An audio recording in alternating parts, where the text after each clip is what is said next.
काल जो मी एक व्हिडिओ बनवला आहे म्हणजे कशावरती तर पितरांवरती, पितरांची आपल्या आयुष्यातील होणारी दखलंदाजी, हस्तक्षेप. मित्रांनो, ह्या व्हिडिओचा जो शीर्षक आहे तर पितर खतरनाक भयानक पद्धतीने त्रास देत आहेत. मित्रांनो, हा त्रास मला होतोय कालपासून. म्हणजे काल मला हा त्रास झाला आणि भयंकर त्रास झाला त्या गोष्टीचा. कारण जे काही विषय मी तुमच्यासमोर मांडले त्या विषयाची जे संदर्भात गोष्टी आहेत, त्या विषयाला जे अनुषंगून गोष्टी आहेत, म्हणजे जे आत्म्या आहेत, जे पितर आहेत, माझे नव्हे इतरांचे, त्यांना त्यांच्या आयुष्यात केलेली दखलंदाजी त्यांना ती आवडली नाही. आता हे कुठेतरी थांबणं गरजेचं आहे. आता कुठेही संपवणं गरजेचं आहे. आता कुठेतरी त्याच्यावरती फुलस्टॉप लावणं गरजेचं आहे. म्हणून मी त्याला सांगून आलो आहे की यापुढे तुझ्या घरी जरी आलो तरी घरी येऊन जाईन, थांबणार नाही. मित्रांनो, हा व्हिडिओ जो मी बनवला आहे ना, हा खूप लांबला आहे, मोठा झाला आहे, पण तो पूर्ण पहा.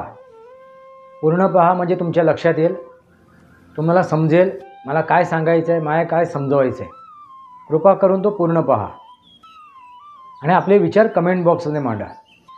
मागचा जो व्हिडिओ बनवला आहे त्याला अनुषंगून हा मी व्हिडिओ बनवतो आहे, तर कृपा करून बघा.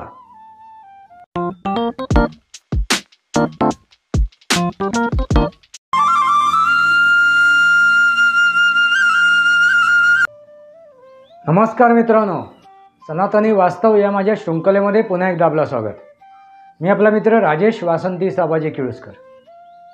मित्रांनो, मी अकाली मृत्यूपासून तुमच्यावर चर्चा करतो आहे. अकाली मृत्यू कसा होतो, का होतो, त्याला कारणं काय आहेत, त्याच्यामागे रिझन काय आहेत, काय परिस्थिती आहे, काय स्थिती आहे, याच्यावरती मी चर्चा केलेली आहे आणि त्यानुसार मी तुम्हाला गोष्टीही सांगितलेली आहेत. काल जो मी एक व्हिडिओ बनवला आहे म्हणजे कशावरती तर पितरांवरती, पितरांची आपल्या आयुष्यातील होणारी दखलंदाजी, हस्तक्षेप, हे आपण समजून घेण्याचा प्रयत्न केला आहे. पितर कशा प्रकारे आपल्या आयुष्यात दखलंदाजी करतात, काय करतात, त्याच्यानुसार मी तुमच्यासमोर काही उदाहरणंसुद्धा ठेवली. मित्रांनो, हे जे विषय मी करतो आहे ना, हे वास्तववादी आहेत, हे सत्य आहेत. आता आपण भूत म्हणतो, भूत, एखादा भूताने झपाटलं. आता भूत म्हणजे काय, तर भूतकाळात होऊन गेलेली गोष्ट. भूत म्हणजे आपण त्या एका एनर्जीला, त्या ऊर्जेला आपण भूत म्हणतो, जी भूतकाळात होऊन गेलेली आहे. त्याचं आता अस्तित्व नाही आहे, त्या एनर्जीचं अस्तित्व आहे, त्या ह्याचं अस्तित्व आहे. तर ती एनर्जी किंवा ती ऊर्जा, त्याला आपण भूत म्हणतो. किंवा आपण म्हणतो एखाद्या प्रेतात्म्याने आपल्याला झपाटलं. प्रेतात्मा म्हणजे म्हणजे मृत पावल्यानंतर तो आत्मा जो विलीन होतो, या पंचमहाभूतामध्ये जातो, त्या आत्म्याचा आपल्यावरती प्रभाव होतो किंवा तो आत्मा आपल्याशी आपल्या आयुष्यामध्ये दखलंदाजी करतो. मग आपण त्याला म्हणतो झपाटलं, किंवा तो हावी झाला, किंवा तो याचा संचार झाला आपल्या अंगामध्ये. मित्रांनो, ही वास्तव आहे. तो अंगामध्ये म्हणजे अंगामध्ये येत नाही तो. तर आपली जी एक एनर्जी आहे, आपली जी एनर्जी आहे ती कुठली, तर आकाश तत्व. आकाश तत्व. आता हे आकाश तत्व म्हणजे कुठलं, तर 5 तत्वामधील एक तत्व म्हणजे अग्नी, वायू, आकाश, पृथ्वी आणि जल, आणि त्याच्यातलं ते आकाश तत्व. म्हणजे आपण बघा, एखादा देव असेल, देवाचा फोटो असेल, किंवा एखाद्या संत पुरुषाचा फोटो असेल, तस्वीर असेल, त्याच्या मागे आपण एक आभा दाखवतो, एक प्रकाश दाखवतो त्याच्या चेहऱ्याच्या, त्याच्या डोक्याच्या मागे. ती आभा, तो प्रकाश म्हणजेच ती एनर्जी, ती आकाश एनर्जी, ह्या ब्रह्मांडाची एनर्जी, म्हणजे तेच 5वं तत्व, आकाश तत्व. आणि ह्या तत्वामध्ये जर त्याचा प्रवेश झाला आणि त्या तत्वामधून हळूहळू तो भूमितत्वापर्यंत आला. लक्षात घ्या, आकाश तत्वानंतर अग्नी, वायू, जल आणि भूमी असे 5 तत्व आहे. त्या भूमितत्वापर्यंत आला म्हणजे आपल्या शरीरापर्यंत आला. शरीरामध्ये प्रवेश नाही करत, त्या तत्वापर्यंत येतो, म्हणजे आपल्या भूमितत्वामध्ये तो प्रवेश करतो. आणि मग त्या तत्वामध्ये प्रवेश केला की आपण म्हणतो आपल्याला तो झपाटला. सुरुवातीला तो आकाश तत्वामध्ये येतो, त्याच्यानंतर तो वायू तत्वामध्ये येतो, नंतर तो जलतत्वामध्ये येतो, नंतर तो अग्नितत्वामध्ये येतो आणि नंतर तो शेवटी येतो तो भूतत्वामध्ये येतो. आणि भूतत्वामध्ये झाला की तो पूर्णपणे आपल्यावरती हावी होतो, आपल्याला नियंत्रित करतो. तो शरीरामध्ये प्रवेश नाही करत. ही पहिली महत्त्वाची गोष्ट आहे.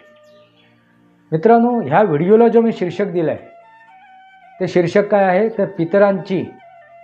पितर आता खतरनाक प्रकारे हावी होत आहेत, आपल्याला त्रास देत आहेत. मित्रांनो, ह्या व्हिडिओचा जो शीर्षक आहे तर पितर खतरनाक भयानक पद्धतीने त्रास देत आहेत. मित्रांनो, हा त्रास मला होतो आहे कालपासून. म्हणजे काल मला हा त्रास झाला आणि भयंकर त्रास झाला त्या गोष्टीचा. कारण जे काही विषय मी तुमच्यासमोर मांडले त्या विषयाची जे संदर्भात गोष्टी आहेत, त्या विषयाला जे अनुषंगून गोष्टी आहेत, म्हणजे जे आत्म्या आहेत, जे पितर आहेत, माझे नव्हे इतरांचे, त्यांना त्यांच्या आयुष्यात केलेली दखलंदाजी त्यांना ती आवडली नाही. त्यांना मी रोखण्याचा प्रयत्न करतो आहे असं त्यांना वाटलं. आज जो मी व्हिडिओ बनवतो आहे त्या अनुषंगानेच बनवतो आहे. ते 3 तुमच्यासमोर मी उदाहरणं ठेवली. 2 मित्र आणि एकाचा रिलेशनच्या हिशोबाने, एक नात्याच्या हिशोबाने त्याचा मी त्याच्यात उल्लेख केलेला आहे. मित्रांनो, आता तो जो नात्याचा जर उल्लेख केला आहे ना, त्या नात्यामधील जी व्यक्ती आहे त्या व्यक्तीची आजी त्याच्यासोबत आहे, जी लहानपणापासून त्याच्यासोबत आहे. ती त्याला मदतही करते, त्याला सावरते, त्याला अनेक प्रसंगातून तिने वाचवलंसुद्धा आहे. अशी ती आजी. कारण त्या आजीचा तो लाडका होता. त्या आजीला त्याच्याशी आणखीन सोबत करायची होती, त्याला खेळवायचं होतं, त्याला बागडवायचं होतं वगैरे वगैरे. पण तिचाही मृत्यू झाला. त्यामुळे तिच्या त्या इच्छा अपुऱ्या राहिल्यात.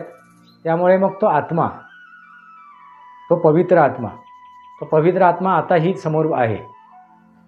मित्रांनो, हे मला दिसते, कळते, उमजते, समजतेसुद्धा. आणि सगळं समजूनसुद्धा, उमजूनसुद्धा, कळूनसुद्धा, दिसूनसुद्धा तुम्ही म्हणाल काय त्याच्यावरती आपण उपाय का नाही करू शकत? उपाय करू शकतो आणि मी उपाय केलेसुद्धा आहेत. पण उचलली जीभ लावळी टाळ्याला नव्हे, ही हळद हो गोरं नव्हे. कुठलीही गोष्ट आपण काढला बाण आणि चालवला तीर आणि केला एकाचा वध, अशी गोष्ट नाही. एवढं सहज सोपं ती गोष्ट नाही आहे. त्यांनासुद्धा समजून घेणं गरजेचं आहे. त्यांच्या इच्छा आकांक्षासुद्धा समजून घेणं गरजेचं आहे. कारण ते सुद्धा ह्या प्रेत योनीमध्ये भटकत आहेत. ते प्रेत योनीमध्ये काय राहिलेत, काय त्यांच्या अडचणी आहेत, काय अडकले आहेत, त्यांचे काय उद्देश आहे, काय उद्दिष्ट आहेत, काय इच्छा आहेत, काय आकांक्षा आहेत, त्या समजून घेणं गरजेचं आहे. त्यांनासुद्धा समजून घेणं गरजेचं आहे. थोडक्यात हा जो व्हिडिओ बनवतो आहे तो त्यांनाही मी तो ऐकवतो आहे, त्यांच्याशीही चर्चा करतो आहे. तुमच्यासोबत मी त्यांच्याबरोबरही चर्चा करतो आहे. जे काय समोर आहेत, माझ्या ज्या एनर्ज्या आहेत, ज्या ऊर्जा आहेत, ज्याला आपण भूतं म्हणतो, प्रेतात्मे म्हणतो, त्यांच्याबरोबर मी संवाद साधतो आहे तुमच्यासोबत. त्या आजीला समजावून सांगतो आहे मी, आता बस झालं. तुझ्या नातवाला तू जी काही मदत केलीस ती बस झाली, खूप झाली. आता जे काय घडते ते अति होते, अति तेथे माती. तिचं जे प्रेम आहे ते प्रेम आता ह्या टोकाला पोचलं आहे की त्याच्या नातवाचं आता नुकसान व्हायला लागलं आहे. कारण काय झालं आहे, तीसुद्धा अहंकारी झाली आहे, षडविकाराने ग्रस्त झाली आहे. आणि षडविकार एवढं तिच्यावर प्रभाव निर्माण केला आहे की तिला आता कोणाचं काय मानायचं नाही आहे. आणि तिला आनंद मिळतो आहे, त्या नातवासोबत राहून आनंद मिळतो आहे. कारण नातवानेही तिला तशी परमिशन दिलेली आहे. नातवाला वाटते की माझ्या अंगात महाकाली आली आहे, अंबा माता आली आहे, हनुमान आला आहे. त्याला समजावून तो समजण्याच्या पलीकडे गेला आहे. कारण त्यालाही असं वाटते की मी काहीतरी असं करतो आहे, कोणाचं तरी भलं केलं, कोणाचा तरी मार्ग दाखवला, कोणाच्या तरी आजारामध्ये आपण त्याला मदत केली. त्याला असं वाटते की मी कोणतरी काहीतरी झालेलो आहे, जसं रावणाला वाटलं की मी जगजेता झालो आहे. अहंकारी झाला रावण, षडविकाराने अगदी लबालब भरला षडविकाराने ग्रस्त झाला, त्यावेळी तो आपली विद्या, आपलं ज्ञान घालवून बसला, त्याची माती करून बसला. एक रावण, राम आणि रावण एकाच राशीचे असूनसुद्धा ते वेगवेगळ्या दिशेला गेलेत. कारण त्यांची जी याची रास आहे, कर्मरास, ज्याला आपण लग्नरास म्हणतो, ती लग्नरास दोघांची वेगळी होती. दोघांच्या राशी कोणत्या, सारख्या राशी कोणत्या, त्याचा उल्लेख मी केला या अगोदरसुद्धा, परत एकदा सांगतो. ते म्हणजे कर्करास. पण त्यांच्या लग्नराशी म्हणजे कर्मराशी वेगवेगळ्या. रामाची कर्करास होती, लग्नराससुद्धा. रावणाची सिंहरास होती. आणि ह्या सिंहराशीने त्याचा घात केला. आणि या ज्या व्यक्तीबद्दल मी बोलतोय ती व्यक्तीसुद्धा सिंहराशीची आहे. त्यामुळे काय, गेरे तो बी टांग उपर, आपलं ते खरं करणं, हट्टीपणा करणं, एकेकोरपणा करणं, अहंकार एवढा त्याच्यात लाभाला भरलेला असतो या राशीमध्ये. कारण ह्या राशीची संलग्न असलेल्या जवळचे असे बरेचसे जण आहेत माझ्या, त्यांचा उल्लेख नाही करणार. अगदी ह्या राशीला अगदी त्याच्या पायाच्या नखापासून त्याच्या डोक्याच्या केसापर्यंत मी ओळखतो. एवढी त्याची मला माहिती आहे, एवढी त्याची जाणकारी आहे. त्यामुळे ह्या राशीचा तो व्यक्ती आहे, ह्या राशीचा तो हे आहे, मुलगा आहे, नातू आहे. आणि शेवटी काय, आग लागलीच आहे, त्याच्यात आणखीन फुंकर आजी घालतीच आहे. आधीच तो अहंकारी आहे, आधीच तो दिशाहीन झालेला आहे, आणि त्याबरोबर त्याची आजीसुद्धा त्याच्यावरती हवी आहे. कारण आजीची सुद्धा रास तीच आहे. गंमत बघा, आजीची राससुद्धा तीच आहे, त्याच राशीची ती जी आजी आहे. ह्याच्यापर्यंत मी आज पोचलो. तिथपर्यंत माहिती काढली मी, तिथपर्यंत मी अभ्यास केला की त्याची आजी इतकी हट्टी का ती मानायला तयार नाही आहे, का ती समजून घ्यायला तयार नाही. कारण तिची राससुद्धा तीच आहे. आता दोन सिंह एकत्र आले तर काय करणार, आणि त्या अहंकारापोटी, या सर्व षडविकारापोटी ती आजी त्याची माती करते, तो स्वतःची माती करूनच घेतो आहे. आणि त्या आजीला त्याच्यासोबतच राहायचं आहे, आणि त्याच्यासोबत राहू नये असा माझा प्रयत्न चालू आहे. म्हणून ती मला विरोध करायला आली, मला त्रास द्यायला आली. अगदी काल माझी पूर्ण पाठ जाम झाली होती, समोरून आली नाही ती, पाठीमागून तिने माझ्यावरती हे करण्याचा प्रयत्न केला, मला त्रास देण्याचा प्रयत्न केला. म्हणजे विचार करा, मला जाणवते, मला समजते, उमजते, दिसते सुद्धा. आता ही कळते, आता समोर आहे ती, तिला मी समजवतो आहे. मित्रांनो, ही गोष्ट साधी सोपी नाही आहे. आता तुम्ही म्हणाल, बरेच जण याच्यावर विश्वास ठेवत नाही, भूतखेतं नसतात, हे सगळं खोटं आहे, फेक आहे. मित्रांनो, एक साधं उदाहरण देतो मी.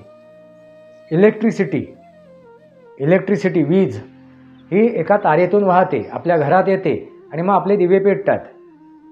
मग ते इलेक्ट्रिसिटी त्या वायरमधून, त्या तारेमधून वाहताना आपल्याला दिसते का? ती एनर्जी आहे, ती ऊर्जा आहे, ती दिसते का? ऊर्जा कोणालाही दिसत नाही मित्रांनो. ऊर्जेला स्वरूपच नाही आहे, ऊर्जेला आकार नाही आहे, ती निराकार आहे. म्हणून आपल्याला देव दिसत नाही, ईश्वर दिसत नाही, कारण ती ऊर्जा आहे. ही पंचमहाभूत आहेत, ते ऊर्जा दिसत नाही.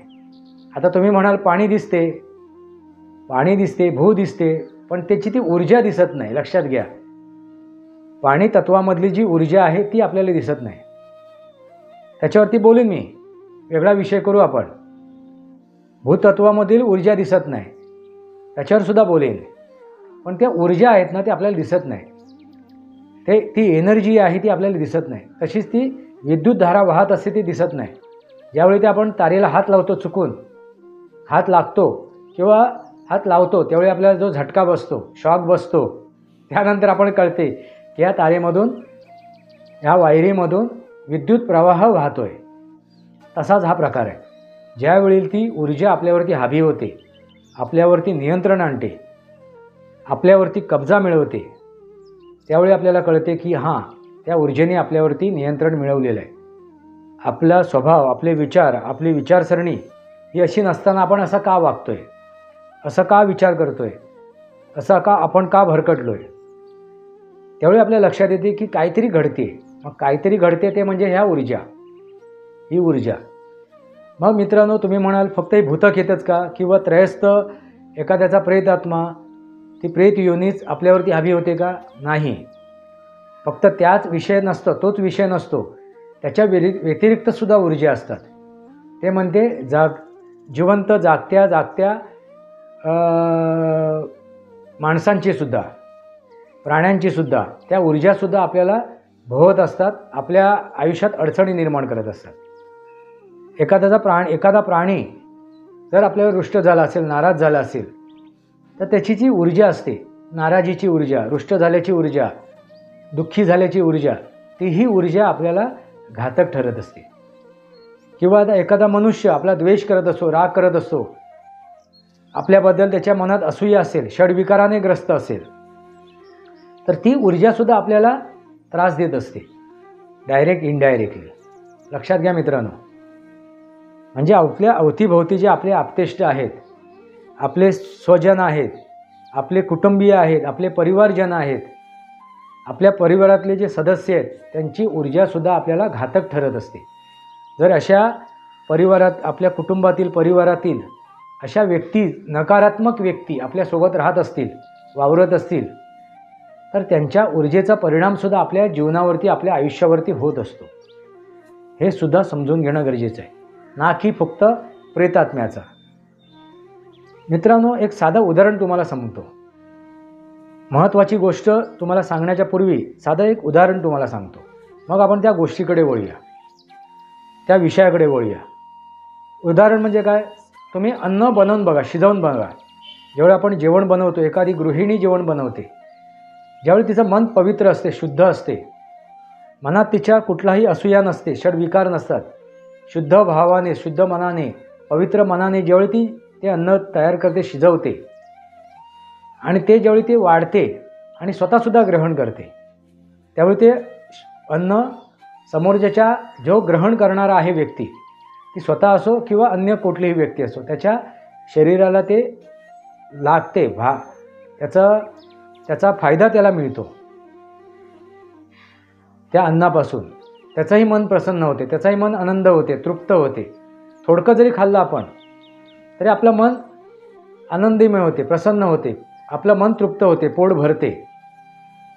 मित्रांनो, लक्षात घ्या. बघा तुम्ही ही गोष्ट, अगदी 2-4 आपण घास जरी खाल्ले की आपलं मन एकदम तृप्त होते. त्याला कारण का? त्यांनी बनवलेलं ज्या मनाच्या अवस्थेमध्ये जेवण बनवलं आहे, अन्न बनवलं आहे, शिजवलं आहे, कारण त्याची ती ऊर्जा आहे, त्याची जे विचार आहेत, त्याची जी कृती आहे, त्याचं जे मन आहे, ह्या सर्व गोष्टी त्याच्यात उतरलेल्या असतात. आणि हेच अन्न जर वाईट मनाने, वाईट उद्देशाने, त्याच्यात विष पेरायची पण आवश्यकता नाही मित्रांनो, त्याच्यात विष पेरायची सुद्धा आवश्यकता नाही. वाईट मनाने, दूषित अंतःकरणाने, षडविकाराने ग्रस्त होऊन, एखाद्यावर रुष्ट होऊन, रागाने, रुसव्याने किंवा आणखीन अन्य कुठल्या अशा नकारात्मक विचाराने जर ते अन्न बनवलं, शिजवलं, बनवलं, ते त्याने जर वाढलं कोणाला, खाणारा, आणि त्यांनी स्वतः ग्रहण केलं, तर त्याला स्वतःलासुद्धा आणि त्याला देणाऱ्यालासुद्धा हे घातक ठरते. लक्षात घ्या. त्याला त्याचा त्रास होऊ शकतो, त्याचे परिणाम त्याच्यावरती होऊ शकतात. याचा अर्थ समजून घ्या मित्रांनो. कारण का? ती ऊर्जा त्याच्यात उतरत असते, त्याच्यात ती मिसळते, त्याच्यात त्याचा प्रभाव निर्माण होतो, आणि तो प्रभाव जो व्यक्ती ते अन्न ग्रहण करतो त्याच्यावरती त्या अन्नाचा मार्फत ते प्रभाव निर्माण होतो. दुसरी एक महत्त्वाची गोष्ट, आपण म्हणतो सत्संगाला जा, सत्संगाला जा. सत्संग म्हणजे सत्य, स्वच्छ, सत्य, पवित्र संगाची कर, पवित्राची संगती कर, किंवा संत संगत कर. संत, शांत, निर्गुण, निराकारी, प्रसन्न, पवित्र अशा त्या संताच्या सानिध्यात जा. असं आपण का म्हणतो? तर त्याच्या सानिध्यात गेल्यानंतर त्याची जी ऊर्जा आहे, त्याची जी एनर्जी आहे, त्या एनर्जीने आपण सुद्धा पवित्र होतो, आपण पण शुद्ध अंतःकरण होते, मन शांत होते, मन एकाग्र होते. पण जर आपण एखादा दूषित मनाचा, वाईट मनाचा, वाईट इच्छा करणारा, वाईट हेतू बाळगणारा असूया ठेवणारा, राग ठेवणारा, असे जे नकारात्मक ऊर्जा असलेल्या व्यक्तीच्या जर सानिध्यात गेलो तर आपल्याला मन एकदम अस्थिर होते, मन विचलित होते, मन दोलायमान होते. बघा करून, म्हणजे त्या ऊर्जेचा सुद्धा आपल्यावरती परिणाम होत असतो.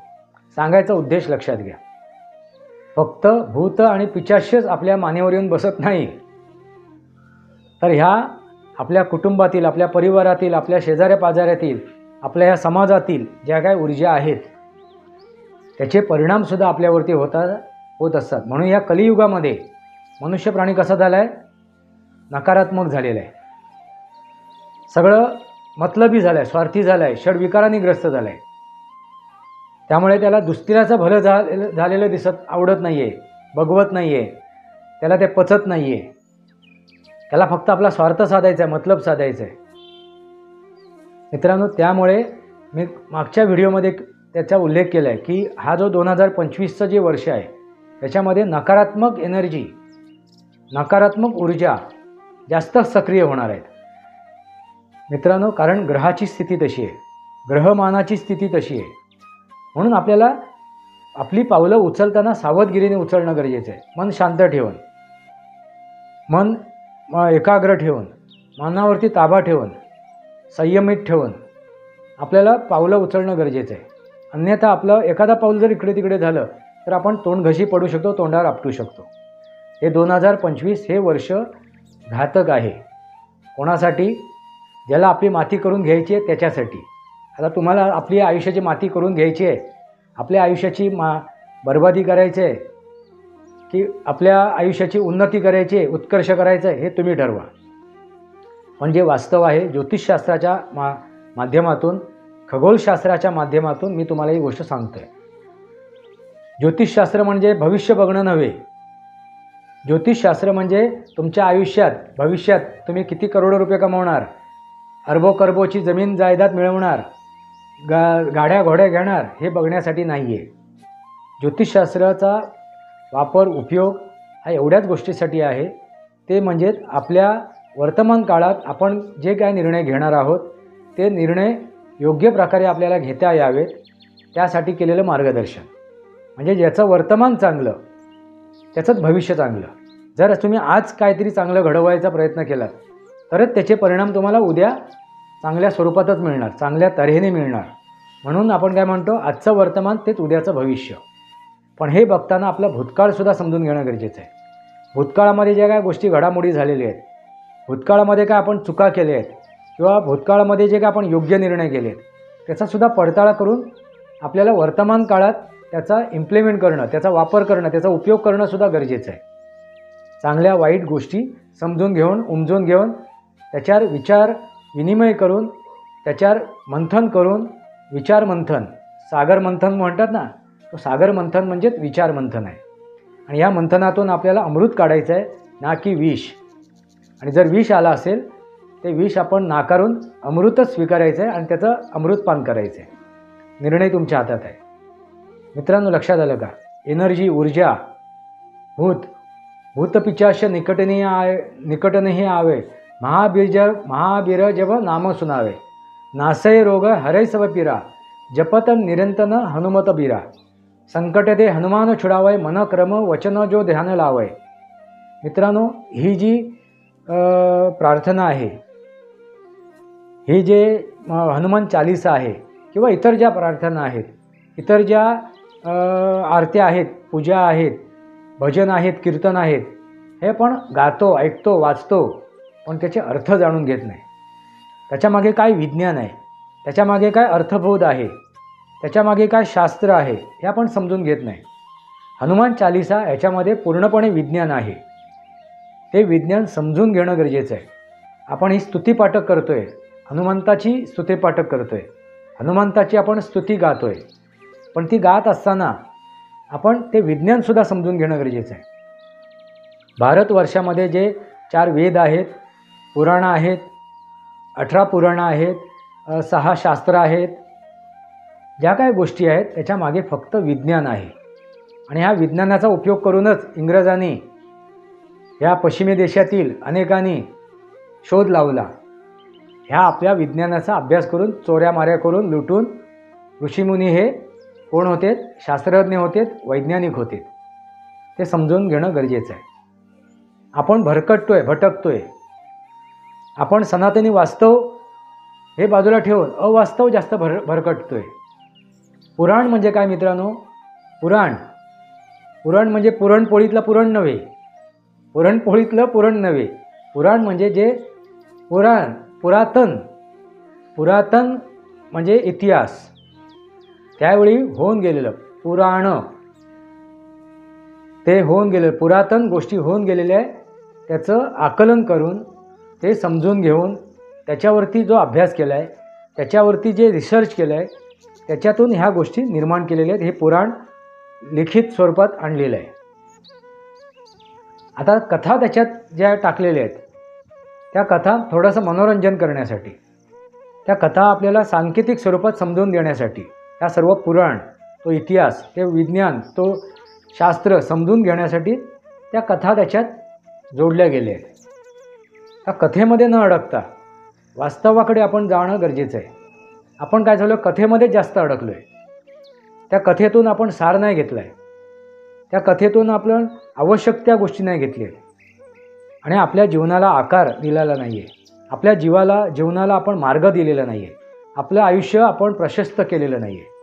आता त्या आपण सांकेतिक स्वरूपातून बाहेर येऊ, त्या कथेतून बाहेर येऊन वास्तवाकडे जाऊया. म्हणून मी तुमच्यासमोर हा सगळा खटाटोप मांडलेला आहे. म्हणून हा चॅनल मी तुमच्यासमोर आणलेला आहे. हे जो काय सनातनी वास्तव हा माझा जो चॅनल मी सुरू केला आहे, त्याच्या मागचा उद्देश तो आहे, तो म्हणजे अवास्तवातून वास्तवाकडे जाणं आणि ते वास्तव समजून घेणं. आता त्या गोष्टीकडे येऊया. काय झालं? ती आजी आता एवढी बेभान झाली होती काल, कारण ह्यापूर्वीसुद्धा मी त्याला रोखण्याचा प्रयत्न केला, बऱ्याच वेळा समजावण्याचा प्रयत्न केला. तो माझ्याकडे राहूनसुद्धा गेला आहे.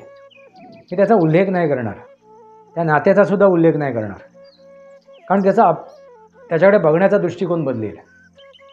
मला त्याच्या आयुष्यात कुठे दखलंदाजी कोणी द्यावी अशी माझी इच्छा नाही आहे. हा त्याच्यापर्यंत व्हिडिओ पोचणार, मी तो पोचवणार. कारण का? परत एकदा ह्या व्हिडिओच्या मार्फत त्याला मी काही संदेश देऊ इच्छितो आहे, त्याला आगा करू इच्छितो आहे, त्याला सावध करू इच्छितो आहे, त्याच्या कुटुंबाला सावध करू इच्छितो आहे. मित्रांनो, त्या घरात एक त्रयस्थ व्यक्ती म्हणजे आता ती त्या घरातली सदस्य झालेली आहे. त्याच्या का भावाची पत्नी आहे, त्या घराची सून आहे, तिची काहीतरी स्वप्न आहेत, तिचे काय विचार आहेत.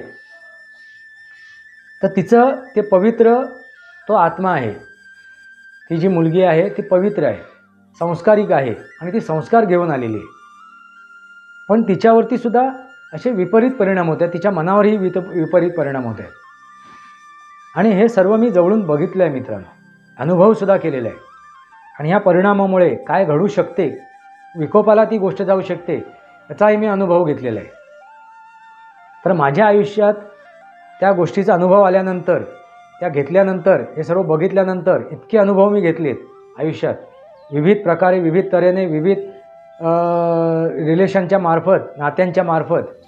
त्यानंतर जर आपण एखाद्याला सावध करू शकत नसू, तर आपल्यासारखा मूर्ख माणूस कोण नाही, नीच माणूस कोण नाही. म्हणून मी हा सगळा खटाटोप मांडलेला आहे. तो जो आत्मा आहे, तो पवित्र आत्मा आहे, ती जी मुलगी आहे तिलासुद्धा न्याय मिळावा, तिच्याही इच्छा आकांक्षाला कुठेतरी वाव मिळावं, तिलाही कुठेतरी संधी मिळावी. आणि तिचा जो पती आहे तो सुद्धा प्रामाणिक आहे, मेहनती आहे. तिचा जो पती आहे तो सुद्धा प्रामाणिक आहे, मेहनती आहे आणि त्याचंसुद्धा आपल्या कुटुंबावरती प्रेम आहे. पण त्या कुटुंबावरती प्रेम करता करता तो आपल्या वैवाहिक जीवनाची माती करेल याचीसुद्धा माझ्या मनात भीती आहे. आणि त्याच्यासाठी मी हा खटाटोप मांडलेला आहे. त्याला कुठेतरी दिशा मिळावी, त्याला कुठेतरी मार्ग मिळावा, म्हणून मी हा खटाटोप मांडलेला आहे. आणि शेवटचं एक त्याला मी सांगून आलेलो आहे की बाबा आता मी तुझ्या घरी आलो तर फक्त येऊन जाईन, राहणार नाही, थांबणार नाही. कारण मी त्याचा मागच्या भागामध्ये त्याचा उल्लेख केला आहे. जर तुम्हाला समजून घ्यायचं असेल ना हा भाग, हे जे काय विषय मांडतो आहे, तर ह्या पूर्वीचे जे माझे भाग आहेत, म्हणजे अकाली मृत्यूपासून ते भाग तुम्ही बघा, म्हणजे तुमच्या लक्षात येईल मला काय सांगायचं आहे, मला तुम्हाला काय समजून द्यायचं आहे.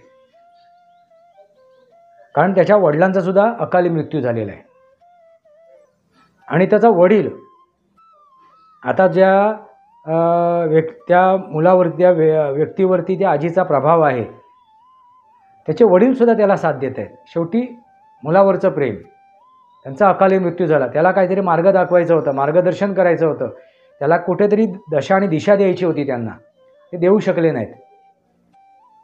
त्याला मी घेऊन आलो आहे त्या घरापर्यंत. तो त्यावेळी घरी राहत नव्हता, त्या गावातून त्या वाडीतून तो परागंद झाला होता. का तर तिथे काहीतरी व्यवहार होते, कोणाशी तरी काहीतरी देणं घेणं होतं, ते पूर्ण करू शकत नव्हता तो, म्हणून येत नव्हता तिथे, तोंड लपवून बसला होता.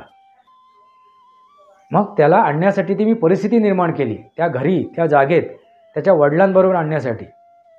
त्याच्या वडिलांशी आणि माझी काय समोरासमोर भेट नाही झाली मित्रांनो, आम्ही एकमेकांना समोरासमोर भेटलो नाही, पण जे टेलिपॅथी म्हणतो ना आपण, बिनतारी संदेश, ते आमचे एकमेकांना पोचलेत. कारण ते पण त्या स्थितीला होते, त्या लेवलला गेले होते. त्यांना मीही आगाह केलं होतं की येणाऱ्या परिस्थितीशी त्यांना पण मी रुबरुब केलं होतं, सावध केलं होतं, पण ते समजले नाही, उमजले नाहीत, जाणले नाहीत, त्यामुळे त्यांचा तो अकाली मृत्यू झाला.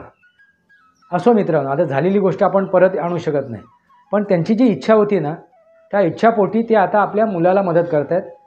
आणि त्या मदतीमुळे त्याला असं वाटते की मी काहीतरी करतो आहे, माझ्या अंगात हे येते, कालीमाता येते, महालक्ष्मी येते, ती अंबा माता येते, हनुमान येतो.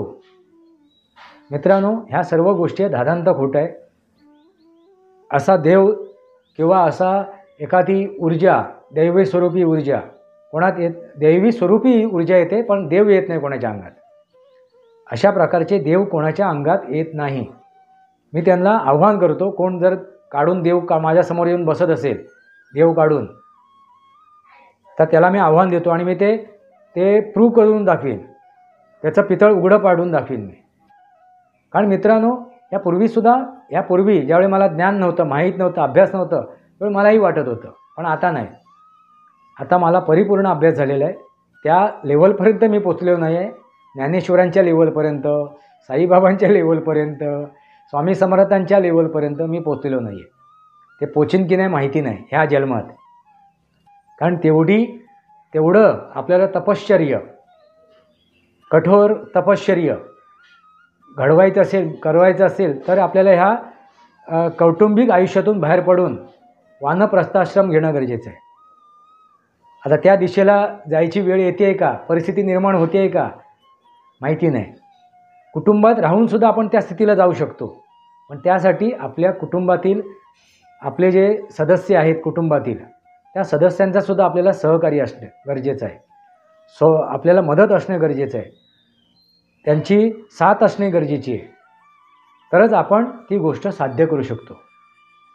कारण ह्यासाठी आपलं मन एकाग्र होणं गरजेचं आहे, त्याला भरपूर वेळ देणं गरजेचं आहे, प्रदीर्घ वेळ देणं गरजेचं आहे. पण तेवढी गोष्ट प्राप्त होत नाही कौटुंबिक जीवनामध्ये. त्यामुळे बरेच जण कुटुंबाचा त्याग करून, परिवाराचा त्याग करून वानप्रस्थाश्रम घेतात. असो मित्रांनो, बघूया पुढे माझ्या आयुष्यात काय लिहिलं आहे, काय करायचं आहे, शेवटी माझ्या हातात आहे. निर्णय माझ्या हातात आहे. तो निर्णय कधी घ्यायचा, कसा घ्यायचा, काय घ्यायचा आहे ते मी ठरवलेलं आहे. असो मित्रांनो, महत्त्वाची गोष्ट काय तर ती आजी, त्या आजीला मी सांगू इच्छितो की बाबा आता आपल्या नातवाला सोड, त्याच्यापासून दूर जा, मुक्त हो.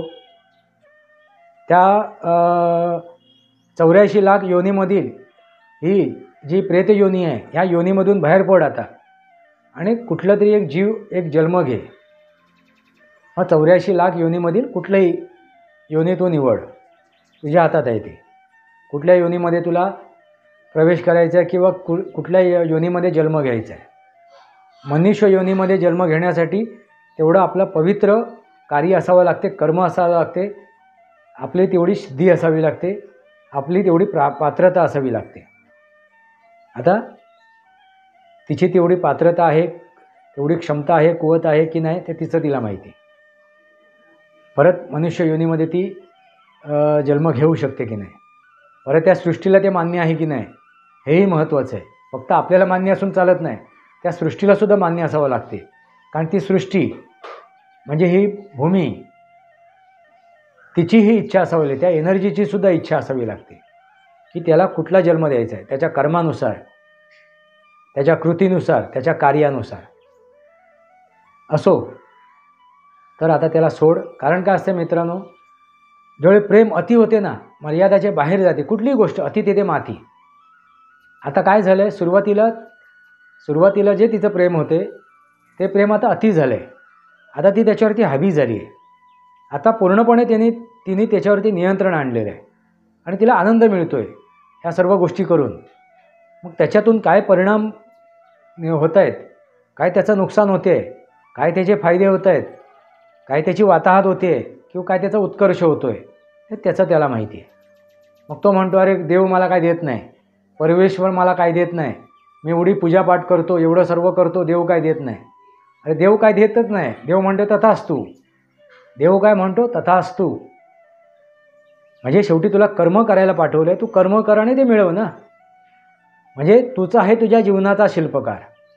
झाला मानव या संसारी, आपुला आपण वैरी, आणि तुझा आहे तुझपाशी परी जागा चुकलाशी. आता हे त्याला कळत नाही आहे. आता ह्याला समजवणार कोण, सांगणार कोण. आता मी ह्या दोन्ही पद्धतीने त्याच्यापर्यंत हा विषय पोचवण्याचा प्रयत्न करणार आहे. त्याला जर तो कळला, उमजला, समजला तर ठीक आहे. तो सुद्धा षडविकाराने ग्रस्त झालेला आहे, अहंकारी झालेला आहे. शेवटी ती जी रास ती आहे, ती राससुद्धा त्याला तिथपर्यंत ओढून घेऊन जाते आहे. कारण तो स्वभाव गुणधर्म आहे, त्या राशीचा तो स्वभाव गुणधर्म आहे. पण मनुष्य जर प्राणी असेल तर त्या मनुष्य प्राण्याने आपल्या बुद्धीचा वापर करून आपला स्वभाव गुणधर्म बदलता येतो. जर एखादा कुत्रा आहे, कुत्र्याला आपण ट्रेनिंग दिल्यानंतर त्याच्यामध्ये बदल घडतो, आमूलाग्र बदल घडतो. एखाद्या जनावरामध्ये, मग मनुष्य प्राणी, बुद्धिवान प्राणी, त्याच्यामध्ये आमूलाग्र बदल का घडू शकत नाही?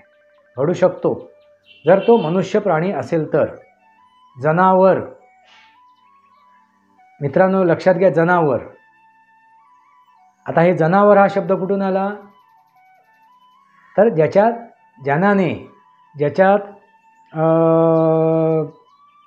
जननेंद्रियामध्ये ती गोष्ट आहे का, तो अनावर होतो. अनावर ज्यावेळी होतो आणि तो मग विचित्र वागायला सुरुवात करतो, त्याला आपण जनावर म्हणतो. अनावर होणं, मर्यादा सोडणं, मर्यादा लांघणं, षडविकाराने ग्रस्त होणं. कारण तो बुद्धिहीन होतो, बुद्धिभ्रष्ट होतो अनावर झाल्यानंतर, आणि मग तो जनावर होतो. मित्रांनो लक्षात आलं का, अनावर होऊन. आणि मग तो जनावर झाला की तो मग काय करतो, स्वतःपासून इतरांचं नुकसान करतो. आता जनावर व्हायचं आहे की मनुष्य प्राणी व्हायचं आहे, की कमीत कमी सामान्य प्राण्यासारखं राहायचं आहे, हे तरी ठरवा. मित्रांनो लक्षात आलं का. त्याच्यापर्यंत मी विषय पोचवतो आहे. बघू तुमच्यापर्यंत विषय पोचवलेत. जर तुम्हाला जाणून घ्यायचं असेल, समजून घ्यायचे असेल, तुमच्या मनात जर प्रश्न असतील, त्या प्रश्नाला मी उत्तर देईन. तुमचे प्रश्न मी सोडवू शकेन जर तुम्ही प्रश्नार्थी असाल तर. तुम्हाला खरोखरच मार्ग काढायचे असतील, अडचणी दूर करायच्या असतील, तुम्ही माझ्याशी संपर्क साधू शकता. माझा फोन नंबर, माझा ईमेल ID, माझा व्हॉट्सअप नंबर मी डिस्क्रिप्शन बॉक्समध्ये टाकलेला आहे. फक्त संपर्क साधल्यानंतर एक गोष्ट लक्षात ठेवा की मी कोणाचं भविष्य सांगत नाही. कारण भविष्य सांगतो जी एखादी व्यक्ती सांगते ते दादांत खोटं आहे. मित्रांनो लक्षात घ्या, तुमच्या कर्मानुसार ठरते तुमचं भविष्य. तुमच्या कर्मानुसार, तुमच्या कृतीनुसार, कर्मदशेनुसार ठरते तुमचं भविष्य. मग ती कर्मदशा समजणं, उमजणं गरजेचं आहे. त्यानुसार मी तुम्हाला मार्गदर्शन करू शकेन.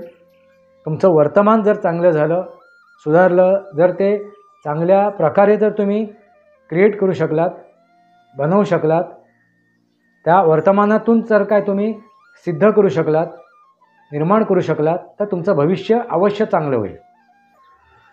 मित्रांनो लक्षात घ्या, कारण हे खगोलशास्त्र आहे. खगोलशास्त्र म्हणजे हे जे ग्रह आहेत, तारे आहेत, यांचा आपल्या मनावरती परिणाम होत असतो आणि बाह्य मन आपलं भरकटते किंवा स्थिर राहते, त्याच्यावरती अवलंबून आहे. भरकटलं तर आपण नुकसान करून घेतो आणि जर स्थिर राहिलं, त्याच्यावरती आपण ताबा ठेवला तर आपण चांगल्या गोष्टी घडवू शकतो. निर्णय तुमच्या हातात आहे, काय करायचं काय नाही करायचं. पण ती गोष्ट काय आहे, त्या आजीने आता थांबावं, आपल्या नातवाला आता सोडावं आणि सद्गतीला जावं. मी त्या प्रत्येक जे काय आता इथे उपस्थित आहेत प्रेतात्मे, आता त्याला प्रेतात्माच म्हणावं लागेल, मी त्यांना भूत नाही म्हणणार, प्रेतात्मा म्हणणार. ते प्रेत योनीत आहेत, त्या पवित्र योनीत आहेत. तो पवित्र आत्मा आहे. मित्रांनो, प्रत्येक प्राण्याचा आत्मा हा पवित्रच असतो. ज्यावेळी तो बाह्य मनावरती ज्यावेळी त्याच्यावरती हावी होतं त्यावेळी तो अपवित्र होतो. बाह्य मन, बाह्य गोष्टी, ह्या भौतिक गोष्टी त्याच्यावरती ज्यावेळी हावी होतात त्यावेळी तो आत्मा अपवित्र होतो, म्हणजे तो षडविकारग्रस्त होतो आणि मग तो चुकीच्या मार्गाकडे जातो. म्हणजे रावणासारखा. आता राम बनायचं की रावण बनायचं तुम्ही ठरवा. मित्रांनो, प्रत्येकाचा आत्मा, रावणाचा सुद्धा आत्मा पवित्र होता, रामाचा सुद्धा आत्मा तेवढाच पवित्र होता. प्रत्येक जीवाचा आत्मा तेवढाच पवित्र आहे. मग त्याला अपवित्र आपण का करावं? मग त्याला आपण अपवित्र का करावं? निर्णय तुमच्या हातात आहे. आपला जो आत्मा आहे त्या आत्म्याला आपण अपवित्र का करावं, हा माझा सरळ साधा तुम्हाला एक प्रश्न आहे. प्रत्येकाचा आत्मा पवित्र आहे.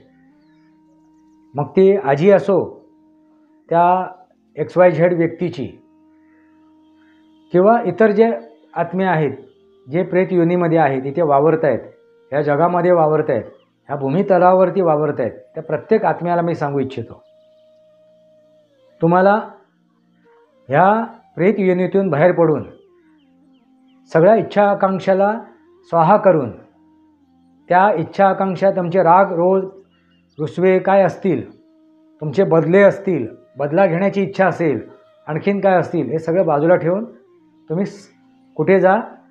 सद्गतीला जा. अन्यथा तुम्ही ह्या प्रेत योनीमध्ये असेच भटकत राहाल कित्येक वर्ष. बऱ्याच वेळेला हजारो वर्ष त्या प्रेत योनीत तो आत्मा भटकत राहतो. कारण का? तर त्या षडविकाराने तो ग्रस्त असतो. त्या षडविकाराच्या तो चक्रव्यूहामध्ये अडकलेला असतो. तो त्या चक्रव्यूहातून, षडविकाराच्या चक्रव्यूहातून तो बाहेर पडू शकत नाही. आता चक्रव्यूह कोणत्या षडविकाराचं? काम, क्रोध, लोभ, मोह, मद, मत्सर, असे 6 चक्र आहेत आणि ह्या 6 चक्राच्या आतमध्ये तो अडकलेला आहे, तो पवित्र आत्मा. मग तो जिवंत व्यक्ती असो, मनुष्य असो, प्राणी असो, कोणी असो, किंवा मृत आत्मा असो, प्रेता आत्मा असो, प्रेत योनी असो, तो ह्या षडविकाराच्या ह्या चक्रातून बाहेर पडावं आणि स्वतःबरोबर या सृष्टीचं आणि या सृष्टीतील प्रत्येक जीवाचा भलं करावं. कारण मनुष्य प्राण्याला या सृष्टीने जे जन्माला घातलं आहे ते फक्त भलं करण्यासाठी आहे, देण्यासाठी आहे, या सृष्टीचं संरक्षण करण्यासाठी, संवर्धन करण्यासाठी आहे, ना की ओरबाडण्यासाठी. मित्रांनो, लक्षात आलं का? तर तो आता बघा, हा मी व्हिडिओ बनवत होतो, यापूर्वीच व्हिडिओ बनवत होतो, त्यावेळीसुद्धा आवाज रेकॉर्ड नाही झाला. आता दुसऱ्यांदा बनवायला घेतला मी. पहिल्यांदा बनवला त्यावेळी आवाज रेकॉर्ड नाही झाला. आता दुसऱ्यांदा बनवताना आवाज रेकॉर्ड होतोय की नाही मला माहिती नाही, परमेश्वराला माहिती. कारण ते जो आत्मा आहे तो दखलंदाजी करतो आहे. मागच्या व्हिडिओमध्ये त्याने डिस्टर्ब केलं बघा. तो मध्येच जेव्हा मी हा विषय काढला त्या प्रेतात्म्यांचा, त्या ह्यांचा, पूर्वजांचा, मी ज्यावेळी विषय काढला त्यावेळी तो व्हिडिओमध्ये खरखरण्याचा आवाज आला. मुद्दाम मी तसाच व्हिडिओ टाकला, अपलोड केला आहे तुम्हाला माहितीसाठी. तो जो खरखरण्याचा आवाज आला ना, त्याला कारण ते डिस्टर्ब करत होते, कारण हे इलेक्ट्रॉनिक माध्यम आहे. मित्रांनो, मी ज्यावेळी त्याच्या घरी गेलो ना त्यावेळी माझं पहिलं घड्याळ बंद पडलं. हे बघा, आज घड्याळ चालू आहे, ते बंद पडलं. तिथून बाहेर आल्यानंतर, घरी आल्यानंतर ते घड्याळ चालू झालं. मित्रांनो, लक्षात घ्या, इलेक्ट्रॉनिक वस्तू किंवा यांत्रिक गोष्टी लगेच बंद पडतात.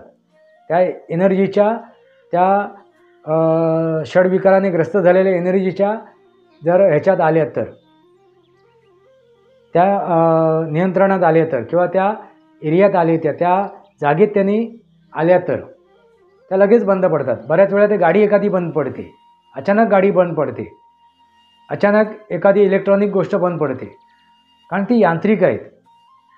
त्याच्यातसुद्धा ऊर्जा आहे. त्या ऊर्जेला कुठेतरी ती खंडित करते. म्हणजे किती प्रभावशाली असते ती, लक्षात घ्या.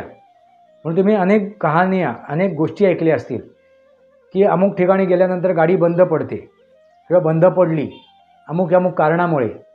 कारण त्या जी ऊर्जा आहे, ती एनर्जी आहे, ती त्याच्यावरती हावी होते, नियंत्रण आणते. म्हणजे किती प्रभावशाली असते, लक्षात घ्या. मग मनुष्य प्राण्यामध्ये सुद्धा एनर्जी आहे, म्हणून ती आपल्यावरती हावी होण्याचा प्रयत्न करते, आपल्यावरती नियंत्रण आणण्याचा प्रयत्न करते. किंवा मी जे घारीचं जे उदाहरण दिलं, घार जी डोक्यावरती माझ्या घोंघवत होती, तिने जी झडप घातली, अटॅक केला, त्याच्या मागेसुद्धा कारण तिने तिच्यावरती नियंत्रण केलं मला डिस्टर्ब करण्यासाठी. तीच त्याची ती आजी, लक्षात घ्या.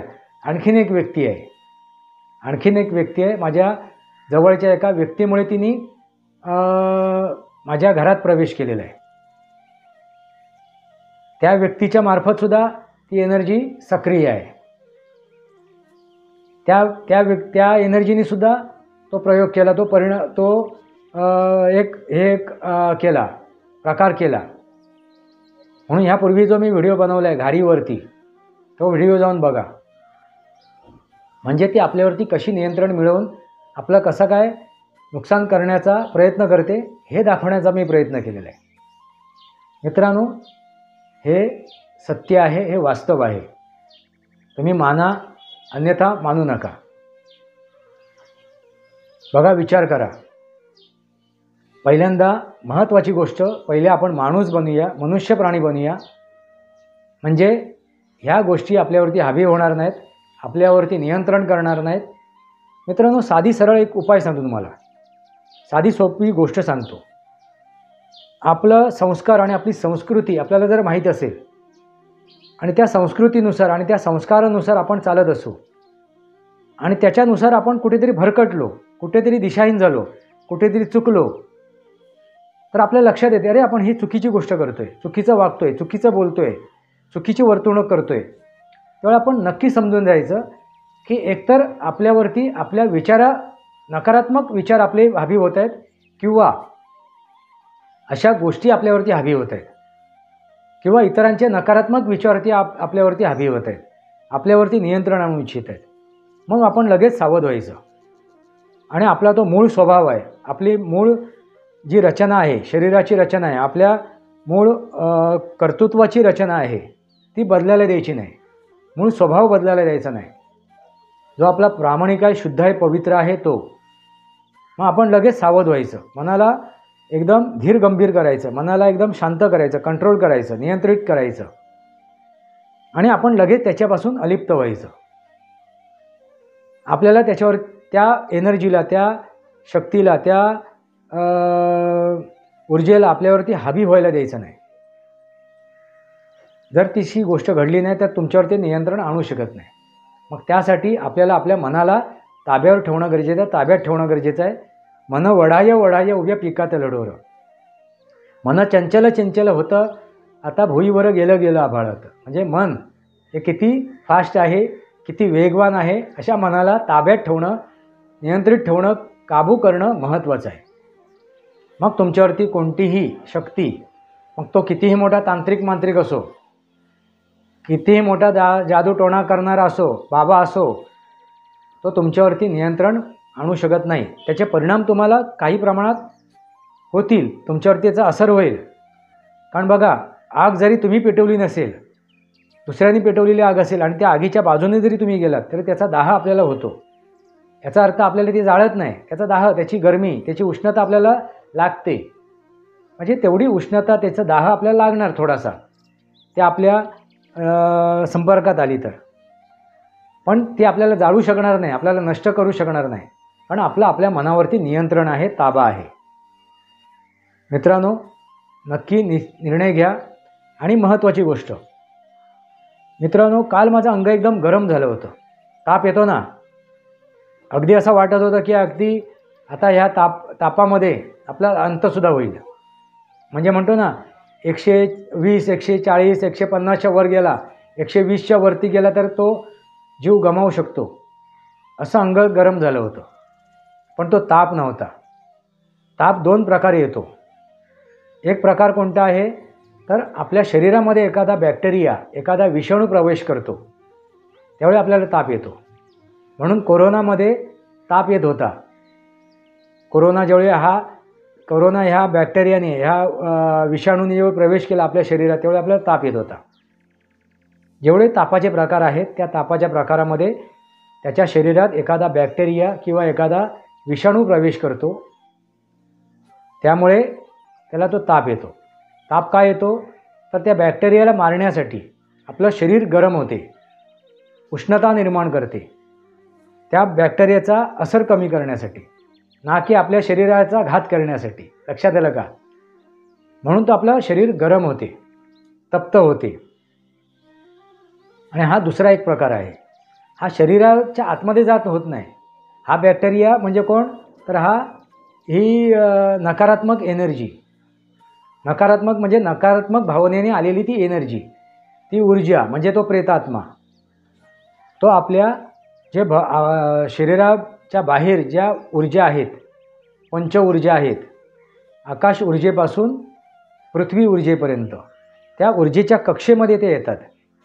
त्या कक्षेमध्ये जेवढी त्या ऊर्जामध्ये येतात आणि जेवढी ती ऊर्जा एक एक टप्पे पार करत ते भूमितत्वापर्यंत येतात,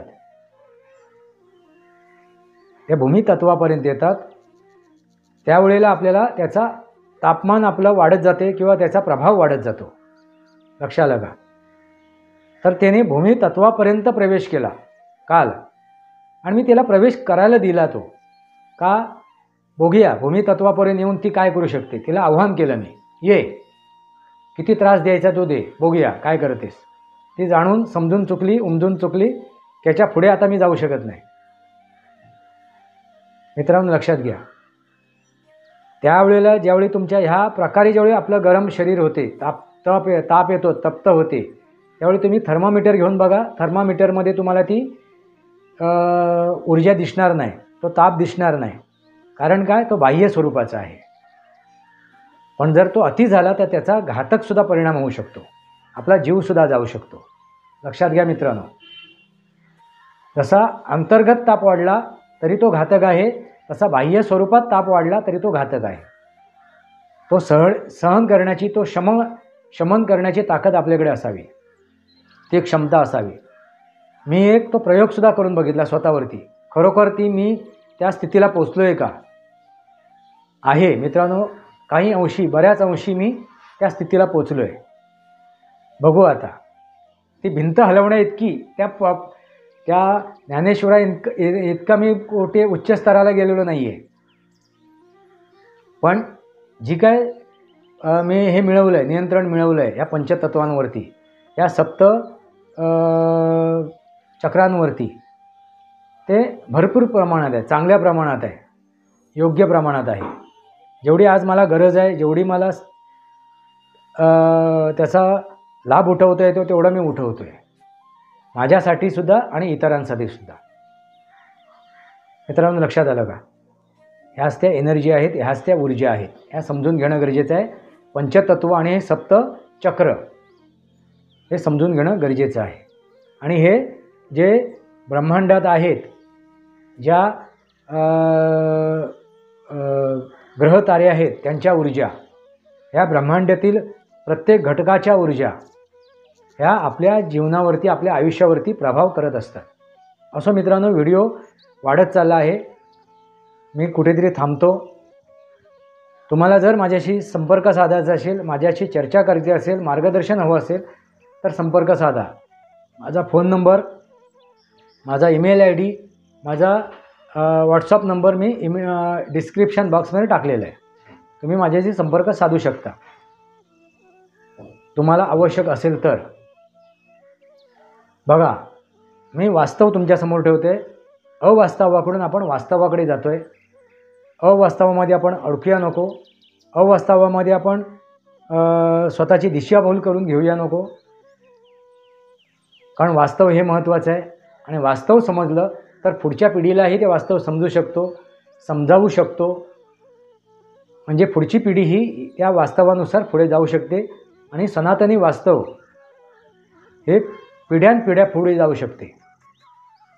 आता निर्णय तुमच्या हातात आहे. सनातनी वास्तव म्हणजे काय, तर विज्ञान आणि शास्त्र. त्या आजीला मी नम्र विनंती करतो आहे, त्या आजीच्या समोर मी साष्टांग नमस्कार करतो आहे, दंडवत घालतो आहे की आता थांब, बस झालं. काल जो काय तुला करायचं होतं, प्रताप दाखवायचा होता, तू दाखवलास. त्याचा त्रास तू मला दिलास. पण आता जर तू अति केलंस आणि तुझ्या नातवाला, म्हणजे तो कोण, त्याला काहीतरी मी नातं दिलेलं आहे, त्या नात्यालासुद्धा महत्त्व आहे, म्हणून मी तुला रोखतोय. त्याच्या वडिलांनाही मी सांगतोय, तुम्ही प्रेमाखातीर, ते प्रेमापोटी त्याला मदत करायला जात आहे, पण त्या मदतीपोटी त्याला अहंकार झाला आहे. त्याला वाटते मी काहीतरी करतो आहे, माझ्यात ती महाकाली निर्माण झाली आहे, आली आहे. महाकाली माझ्यासोबत आहे, अंबा मातासोबत आहे, हनुमान माझ्यासोबत आहे. पण उद्या सकाळी काय अघटित घडलं त्याच्याकडून, तर ते त्याला नुकसानदायक आहे, त्याची वाताहत लावणार आहे. तर त्या वडिलांनाही मी सांगतो, त्याच्या वडिलांनाही सांगतो, जीवित असताना तुम्ही जर त्याला मदत केली असती, सहकार्य केलं असतं, मार्गदर्शन केलं असतं, रस्ता दाखवला असता, तर गोष्ट वेगळी होती. आता जे तुम्ही करताय ते प्रेमापोटी करताय, पण ते प्रेम घातक ठरेल. त्यावेळी मी तुम्हाला नम्र विनंती करतो आहे, त्याला काही कळत नाही, त्याला काही उमजत नाही, समजत नाही, तो दिशाहीन झालेला आहे.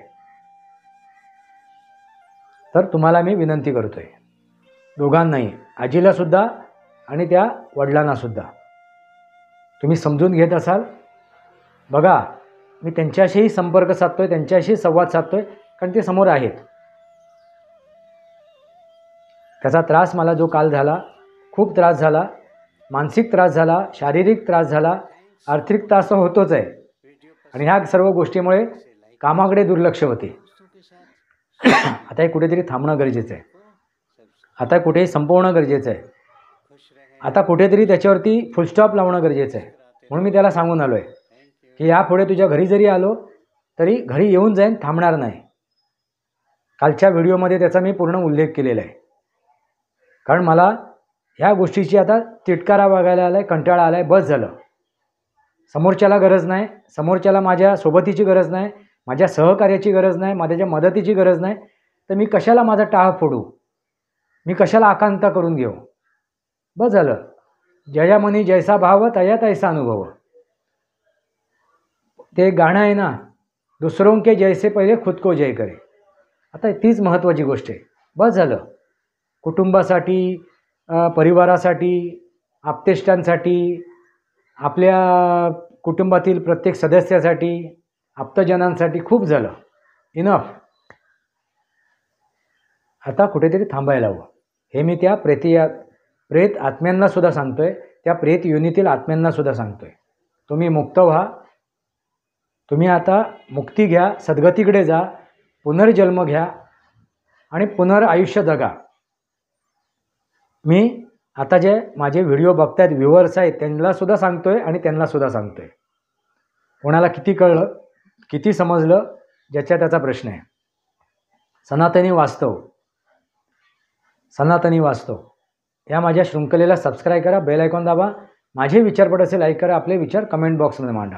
तुर्तास इतकंच. भारत माता की जय, वंदे मातरम. जय भारत, जय महाराष्ट्र, जय सनातन.